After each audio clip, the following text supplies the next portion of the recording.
you make of what you heard overnight coming in on this story? I mean, the first thing is it's just another horrible incident, isn't it? And you've got 9 people stabbed, 3 of them murdered, 3 of them dead now. So you think about the families, you think about the communities and how awful it is for them. But, you know, there needs to be some statement and some recognition of what this is. And, you know, I'm not going to say who it is, but there are comments and there are eyewitness statements you can see on social media. You can look it up for yourself and see what people are saying about what they think happened there and who did the attack. Obviously, the media, the police are not saying anything because they want to calm down tensions. They don't want any increase in tensions, absolutely understandably. But, you know, we are in a situation where all across Europe there is an increase in terrorist attacks going on. I mean, you had the issue with the Taylor Swift concerts cancelled in Vienna just a couple of weeks ago. Back in March, there was this dreadful terrorist attack in Moscow, in Russia, where 140 people were killed, and the Russian authorities there have identified that as ISIS acting. You've got things happening in this country. I mean, we still don't know hardly anything about the attacker in Southport. You know, and we've got pictures of him when he was 11, but you know, there's nothing about him now. It's all, the sort of story seems to have been disappeared, and we don't know anything about that. You're kind of saying to me, Dave, forgive me if I'm putting words into your mouth, that you think that some aspects of some crimes are kept quiet to stop inflaming tensions. I think absolutely that is the case, and I think, you know, there is a lot of pressure on people to keep quiet and not to speculate and not to say what they think. I mean, even on people who are eyewitnesses. You know, here in Germany last night there are eyewitness statements, but they're not being mentioned by the police, by the media, but you can see them on social media. And so we really, you know, do need to understand here that there are people coming into this country and other countries in Europe, you know, all around Europe and from other parts of the world, who have nefarious intentions to European countries. I mean, there's 20,000 on the terrorist watch list in this country, I think. And, you know, so we need to recognise that. And that includes Islamist terrorists, far-right terrorists. It's mostly Islamist terrorists, you know. It's 84% Islamist. But we need to recognise that. We don't know. No one knows the reasoning behind this attack. We know it's horrific and 3 people have lost their life. Jonathan, what do you make of what's happened and what you've heard David just say?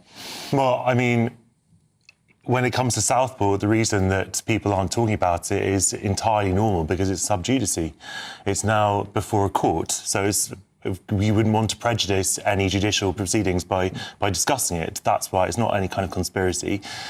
In terms of this attack... I think the point David was alluding to there is the only picture we have seen of the alleged attacker is a picture from his childhood. Well, I mean, he's just turned 18. I mean, I wouldn't expect to see his entire family album. I mean, it's, you know, we know who the suspect is, and that's all there is to it. We know that he was, we know all too well the circumstances because of the misinformation that was put out about him. When it comes to this attacker, I mean, I couldn't possibly speculate on who he is. That information hasn't been released. I don't think we've learned, if we've learned anything from the last month, is that social media is not the place that we should be turning to find out who committed violent acts before the police have actually confirmed it, because of the risk of that misinformation, because of bad faith actors trying to inflame tensions where there might not be. And look, I think we also have to be mindful of the fact that ethnicity does not connote intention. The fact that people might be relieved when it turns out that a white person has done it and it was mental health, for example, people who are not white also may have mental health problems, and they may not have political motivations. I think we need to get away from this idea that the working definition of terrorism is a violent act committed by a Muslim person. It's just racism in another form. There might be... Do you think what David's just said is racist? No, I don't think it's racist, but I think we have to be incredibly careful when having these conversations, that we avoid getting into this idea that if white people do something, it's mental health.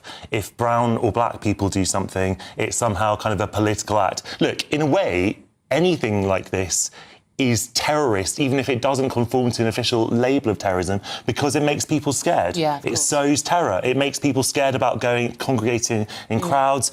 You know, even if it does turn out that this was someone who was mentally unstable or whatever, you know, but obviously people will be relieved if it turns out that it wasn't you know, a political ideology, but the fact remains that those people are still dead and people are still scared about knife crime. And the fact remains that, sorry, just one final point, if I may, just there's a really important point that Anthony was just saying about knife crime, about buying knives, and that's an important conversation to have. But the really sad truth of all this is that knives, unlike guns, do appear in every single kitchen. Every single kitchen is a lethal armoury. Yeah. We cannot fundamentally stop that from being the truth. No, that's the problem with the whole banning of the knife thing. Sorry, yeah, no, I mean, obviously we can't stop people from selling knives and buying knives, but there's no reason whatsoever to take a machete out on the street or to take a 12-inch blade to a festival like this. Obviously, I don't know the length of the blade, but obviously there's no reason for anyone to take a knife to a festival and have it in the crowd. So obviously this person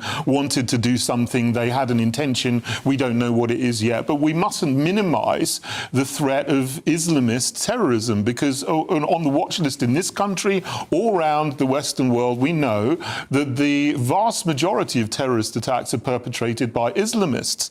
And, you know, what I'm worried about is that here we have a narrative being created that it's the far right which is the enemy of the state, the far right which is the problem, which hardly exists in this country, and that minimises the real threat of Islamist terror and people coming into Europe, coming into the UK with nefarious intentions. And we need to stop them from coming in. We need to stop people coming illegally across the channel, because we don't know who is coming across the channel with what intentions and what, you know, criminal intent. And some of those people have been engaged in criminal activity, terrorist activity already. So there is a big, big issue, and it is related to the movements of mass migration that we've had over the last 20 or 30 years. It seems an extraordinary thing to say when in the last month we've seen literal riots on the street, not by Muslims, well, there's hardly been by riots. people who are attacking mosques and trying to burn down a hotel full of asylum seekers.